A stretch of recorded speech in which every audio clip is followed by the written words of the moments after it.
പിതാവിൻ്റെയും പുത്രൻ്റെയും പരിശുദ്ധാത്മാവിൻ്റെയും നാമത്തിൽ ആമേൻ. എൻ്റെ പ്രിയപ്പെട്ട സഹോദരങ്ങളെ, നല്ല ദിവസത്തെ ഓർത്ത് നമുക്ക് നല്ല ദൈവത്തിന് നന്ദി പറയാം. ഈ ദിവസത്തിൻ്റെ എല്ലാ നന്മകളും നിങ്ങൾക്ക് ആശംസിക്കുന്നു. ഈ ദിവസം കൂടി ജീവിക്കുവാൻ ദൈവം അനുവദിച്ചല്ലോ, ഒരുപാട് നന്ദി. നമ്മുടെ ജീവിതത്തെ ഇപ്പോൾ പ്രത്യേകിച്ച് ക്രിസ്ത്യാനി ഒരു വിശ്വാസിയാണെങ്കിൽ നോയമ്പ് കാലത്തിലൂടെ കടന്നു പോവുകയാണ്. ഈ 40 ദിവസം കാലം കർത്താവിൻ്റെ പീഡാനുഭവങ്ങളെപ്പറ്റി, നമ്മുടെ വിശുദ്ധീകരണങ്ങളെപ്പറ്റി, നമ്മുടെ നന്മകളെപ്പറ്റി, പ്രത്യേകിച്ച് ഇപ്പോൾ ഒത്തിരി ധ്യാനം നടക്കുന്ന, ഇടവക ധ്യാനം നടക്കുന്ന, കുമ്പസാരത്തിനൊക്കെ വരുന്ന മക്കളുമൊക്കെ ആയിട്ട് ഞാൻ നിങ്ങളോട് പറയട്ടെ, ഈ ആത്മീയ ജീവിതം നന്നായി കൊണ്ടുപോകണമെങ്കിൽ മറ്റുള്ളവരെ കൂടെ സ്നേഹിക്കാൻ നമുക്ക് കഴിഞ്ഞില്ല എങ്കിൽ, നമുക്ക് കോമണായിട്ട് കുറേ സ്നേഹങ്ങളുണ്ട്. മാതാപിതാക്കളോട് സ്നേഹമാണ്, കൂടപ്പിറപ്പുകളോട് സ്നേഹമാണ്, ഭാര്യയോടും മക്കളോടും വേണ്ടപ്പെട്ടവരോടൊക്കെ സ്നേഹമാണ്. പക്ഷേ അതിലുപരി കർത്താവിൻ്റെ മക്കളെ സ്നേഹിക്കണം. അങ്ങനെ പറഞ്ഞാൽ അതാരാണ് ഈ കർത്താവിൻ്റെ മക്കൾ?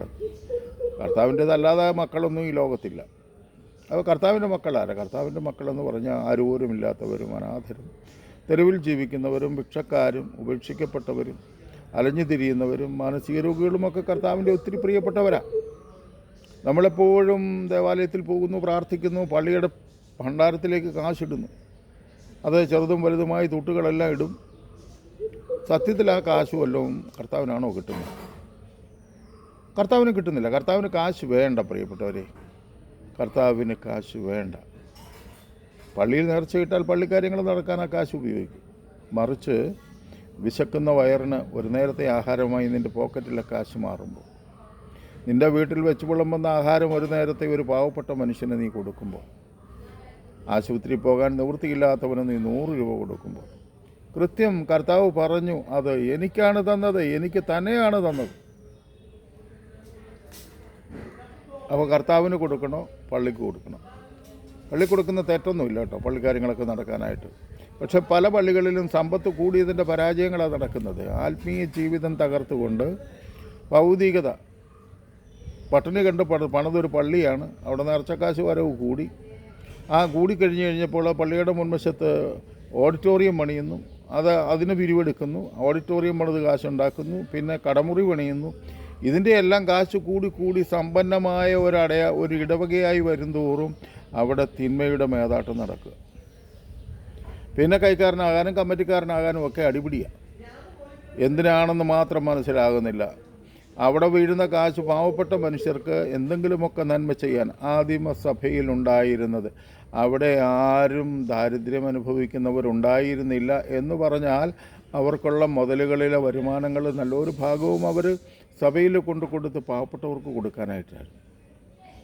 അത് തന്നെയല്ല, ഈശോ ജീവിച്ചിരുന്ന കാലത്ത് തന്നെ അങ്ങനെ ഉണ്ടായിരുന്നു. അതുകൊണ്ടാണല്ലോ യൂദാസ് പറഞ്ഞത്, ഈ സുഗന്ധ തൈലത്തിന് 300 ദിനാറായ വിലയുണ്ട്, അത് കൊടുത്തിരുന്ന പാവപ്പെട്ടവർക്ക് കൊടുക്കാമല്ലോ. ആ കാലത്തും കർത്താവ് പാവപ്പെട്ടവർക്ക് കൊടുത്തിരുന്നു, കർത്താവിൻ്റെ കൂടെ നടന്നവർക്ക് കൊടുത്തിരുന്നു. എൻ്റെ പ്രിയപ്പെട്ട സഹോദരങ്ങളെ, നമ്മളെ കൊണ്ട് ഇങ്ങനെയുള്ള നന്മകൾ ഈ ലോകത്ത് ചെയ്യുന്നില്ലെങ്കിൽ, ഞാൻ ജീവിക്കുന്ന ദേശത്ത് എന്നാൽ കഴിയുന്ന നന്മ ചെയ്യാനായി എന്നെ ഒരു സ്ഥലത്ത് ദൈവമാക്കിയിരിക്കുന്നത്, തന്നെ വാരിക്കൂട്ടാനും ആർക്കും കൊടുക്കാതെ എല്ലാ തരത്തിലും സമ്പാദിച്ചു കൂട്ടാനും, എന്നിട്ട് അതിന് മുകളിൽ ഒരു പണക്കാരനായോ അഹങ്കാരിയായിട്ടോ ഒക്കെ ജീവിക്കാനും, നാട്ടിലെ പ്രമാണിയായി ജീവിക്കാനും അല്ല വിശ്വാസിയായ മനുഷ്യരെ ദൈവം വച്ചിരിക്കുന്നത്. അധ്വാനിച്ച് കാശുണ്ടാക്കണം, മക്കൾക്ക് കൊടുക്കണം. അതോടൊപ്പം തന്നെ നമ്മുടെ ചുറ്റുവട്ടത്തും നമ്മളുമായി ബന്ധപ്പെടുന്ന ഓരോ ജീവിതങ്ങളിലേക്കും സ്നേഹവും കരുണയുമായി നിൻ്റെ സമ്പത്തും, നിൻ്റെ സമയവും, നിൻ്റെ ആരോഗ്യവും, നിൻ്റെ കഴിവുകളും, നിന്നിലെ നന്മയും പങ്കുവെച്ച് കൊടുക്കുമ്പോഴാണ് യഥാർത്ഥത്തിൽ നീ ക്രിസ്ത്യാനിയായി തീരുന്നത്. ഈ നോയമ്പ് കാലത്ത് പ്രത്യേകം അങ്ങനെ ചിന്തിക്കാം. ഇനിയുള്ള ജീവിതമെങ്കിലും അങ്ങനെയൊക്കെ ചിന്തിക്കാൻ കഴിയട്ടെ. വലിയ ദാനധർമ്മിയൊന്നുമല്ല, എങ്കിലും ഓരോ ദിവസവും എന്തെങ്കിലും നന്മ ചെയ്തിട്ട് രാത്രിയിൽ ഉറങ്ങാൻ പോകുന്നൊരു നല്ല ദിവസം എനിക്ക് നിങ്ങൾക്കും ഉണ്ടാകട്ടെ. ദൈവത്തിൻ്റെ പരിശുദ്ധാത്മാവ് അതിന് എന്നെയും നിങ്ങളെയും പ്രേരിപ്പിക്കട്ടെ. മറ്റുള്ളവരോട് കരുണയുള്ളവർ ഭാഗ്യവാന്മാർ, അവരുടെ മേൽ കരുണയുണ്ടാകും. ദൈവകരുണ നമ്മുടെ മേൽ വരാൻ വേറെ വഴിയൊന്നുമില്ല. അതിനാൽ നിങ്ങളാൽ കഴിയുന്ന നന്മ മറ്റുള്ളവർക്ക് ചെയ്യുക. ഭൂമിയിൽ വീണ് ഗോതമ്പ് മണി ഫലം പുറപ്പെടുവിക്കുന്നത് പോലെ എൻ്റെയും നിങ്ങളുടെ ജീവിതമായി തീരട്ടെ. ദൈവത്തിൻ്റെ പരിശുദ്ധാത്മാവ് സഹായിക്കട്ടെ. ആമേൻ. പ്രിയപ്പെട്ട സഹോദരങ്ങളെ ഒന്ന് ഷെയർ ചെയ്ത് സഹായിക്കണം കേട്ടോ.